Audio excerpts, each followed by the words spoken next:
Halo guys, welcome back to my channel. Hari ini gue ingin bahas bagaimana Persib Bandung mempersiapkan timnya untuk menghadapi musim kompetisi mendatang. Nah, gue ingin bahas bagaimana tim manajemen Persib Bandung dalam mempersiapkan kekuatan timnya dari sisi teknis maupun dari aspek non-teknis yang ada di dalam sebuah klub.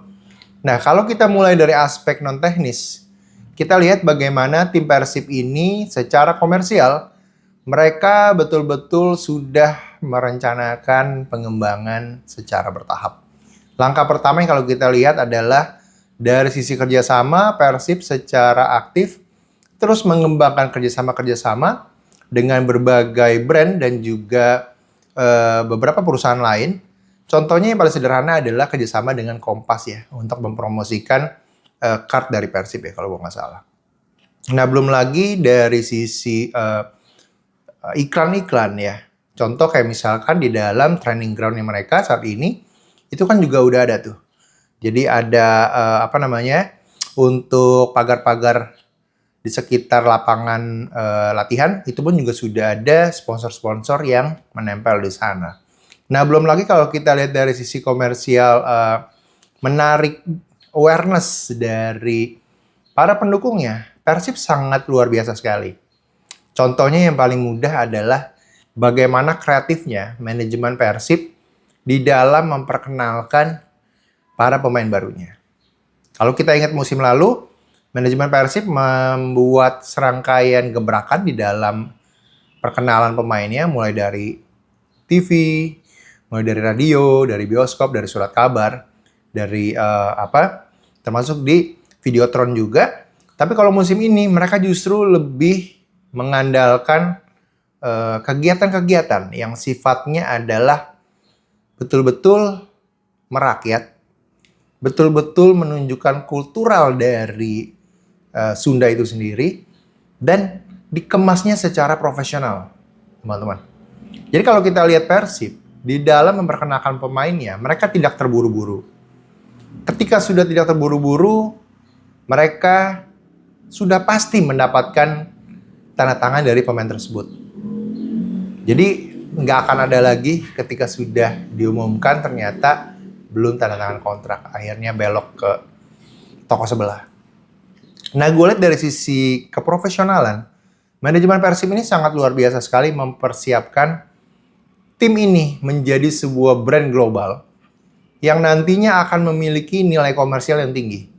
Karena kalau kita ingat, tujuan dari manajemen Persib akan meng-IPO-kan saham dari kepemilikan Persib Bandung. So, jadi apa yang dilakukan secara non-teknis ya, dari sisi manajerial, dari sisi komersial, gue melihat manajemen Persib ini betul-betul merancang tim ini nantinya nggak hanya akan beredar di level lokal, regional, tapi bisa menjadi juga levelnya nanti di mendunia ya. Karena apa yang mereka tempuh sebetulnya sudah dilakukan oleh tim-tim besar di Eropa, di dunia bahkan. Bagaimana nggak hanya aspek sporting, tapi juga aspek komersial sangat betul-betul dipikirkan sekali, dipersiapkan sekali. Dan bagaimana mereka menciptakan image bagi tim ini di mata market sepak bola. Jadi kalau kita ingat ya, Persib Bandung itu tim yang konon katanya nggak pernah nunggak gaji. Nah, kalau kemarin ada kasusnya Daisuke Sato, itu sebetulnya bukan tunggakan gaji ya, guys. Jadi itu kan sebetulnya adalah bagaimana kompensasi penyelesaian antara pihak Sato dan pihak Persib yang terjadi miss lah di sana. Nah, kemudian kalau kita bicara aspek komersial, tentunya juga harus sinergi dengan aspek teknis ya, aspek sporting, teman-teman. Jadi kalau gue lihat dari sisi pemilihan pemain, pemilihan pelatih, Persib ini sudah mempersiapkan program jangka panjang yang akhirnya ketika salah satu komponen atau katakan misalkan pelatih Boyan Hodak nih meninggalkan tim ini tidak akan mengalami perubahan yang terlalu signifikan menurut gue.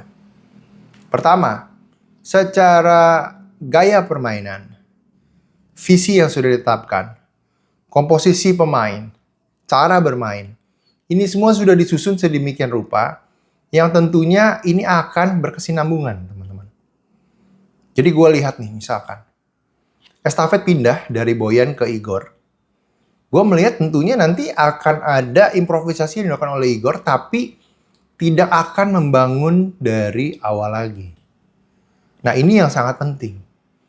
Persib sudah mulai meninggalkan setiap tahun itu ganti pelatih. Nah, ini kalau kita lihat ya, banyak sekali kan tim-tim di BRI Super League, bahkan mayoritas lah, mereka masih setiap tahun ganti pelatih.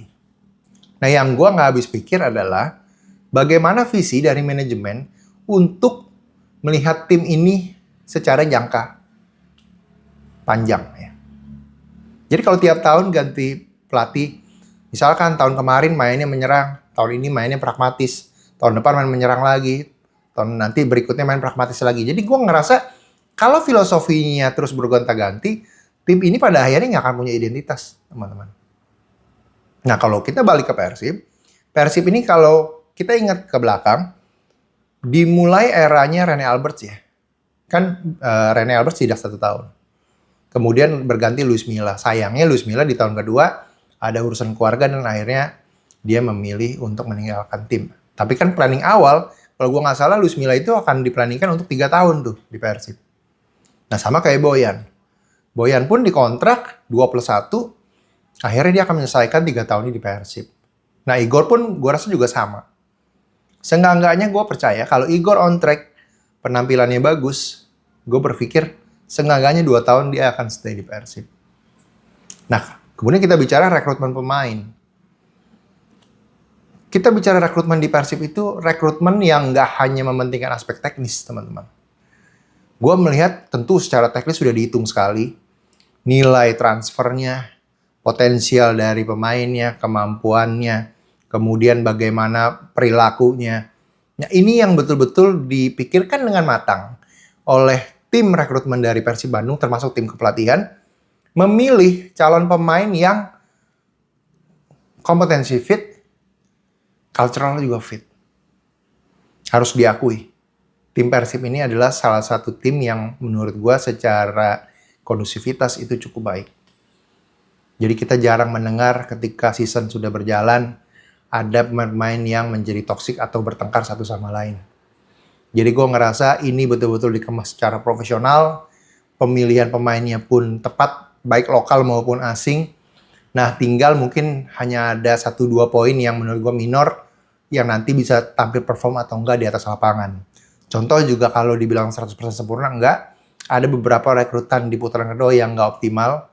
Di zamannya Boyan Hodak, kita bisa lihat ada Mailson, ada Gervane Castaner, ada juga Sergio Castel, yang gue rasa itu nggak optimal ya ketika main di Persib. Tapi kalau kita lihat di musim ini khususnya, hilang pemainnya juga cukup banyak, guys. Jadi gue ngerasa kan ada sekitar 8-10 pemain yang hilang dari Persib. Tapi penggantinya pun nggak kalah, Grace. Nah, ini gue agak salut dengan tim manajemen dari Persib Bandung. Mereka kehilangan Frederico Barba, datang Gabriel Mutombo. Sekilas, memang gaya bermainnya berbeda, tapi Mutombo juga punya kelebihan yang tidak dimiliki oleh Frederico Barba, yaitu kekuatan dari fisik, kemudian kecepatan, dan juga duel-duel udara yang menjadi kelebihan Gabriel Mutombo. Meskipun nanti perlu dites lagi ketika tampil di Liga Indonesia, apakah dia masih mampu bermain secara optimal. Kemudian hilangnya Andrew Yung, datangnya Balsa Sekulik. Meskipun banyak yang melakukan Balsa ya, tapi kalau gue pribadi, tipikal striker seperti Balsa ini yang agak sulit untuk ditemukan. Kenapa? Karena Balsa adalah tipikal striker yang mau turun, mau jemput bola, mau duel dengan para pemain bertahan lawan, dan nggak hanya nunggu untuk dapat bola-bola yang sudah di finishing. Nah, kemudian datang lagi yang luar biasa transfernya adalah Mariano Peralta. Peralta gue rasa itu menjadi jagoan anyarnya Persib, kartu trufnya Igor Tolik, untuk bagaimana bisa mengatrol permainan Persib menjadi lebih optimal dibanding musim lalu. Nah, belum lagi hilangnya Putros juga bisa digantikan dengan Sandy Walsh, plus juga dapatkan Ragnar Orotmangun ya. Ini juga sebuah kredit poin. Belum lagi ada Luka Menalo yang lulusan dari UCL ya. Jadi secara transfer di musim ini, gue rasa luar biasa tim manajemen Persib. Rumor juga mengatakan akan kedatangan 2-3 pemain lagi. Gosipnya ada Joe Pelupesi, ada Sean Patinama, ada Cahya Supriyadi, meskipun ini semua masih sebatas rumor, guys. Gue juga nggak mengkonfirmasi bahwa ini benar, tapi rumor mengatakan demikian. Tapi gue ngerasa tanpa tambahan pemain pun, saat ini Persib sudah sangat luar biasa. Jadi ini adalah sebuah kesulitan dari tim manajemen Persib yang bisa secara bersamaan membangun aspek komersial dan juga aspek sporting dari klub Persib Bandung. Nah, kemudian kalau ada yang bilang, nanti fasilitasnya kok nggak dibangun? Tim juara kok fasilitasnya kayak gini, lapangan jelek dan sebagainya. Nah, balik lagi seperti pernyataannya Deputi CEO Persib Bandung, Kang Adit ya, bahwa membangun lapangan itu tidak seperti membangun lapangan badminton kan guys. Jadi nggak murah, ada prioritas, tapi juga bukan berarti nggak dikerjain. So, jadi gue percaya untuk ke depan Persib akan luar biasa, dan tentunya peluang mereka untuk terus mendominasi juga semakin besar. Dan gue harap tim-tim lain pun bisa meniru apa yang dilakukan oleh manajemen Persib. Bahkan kalau bisa harus lebih bagus. Oke guys, gitu aja videonya. Thank you for watching. Bye.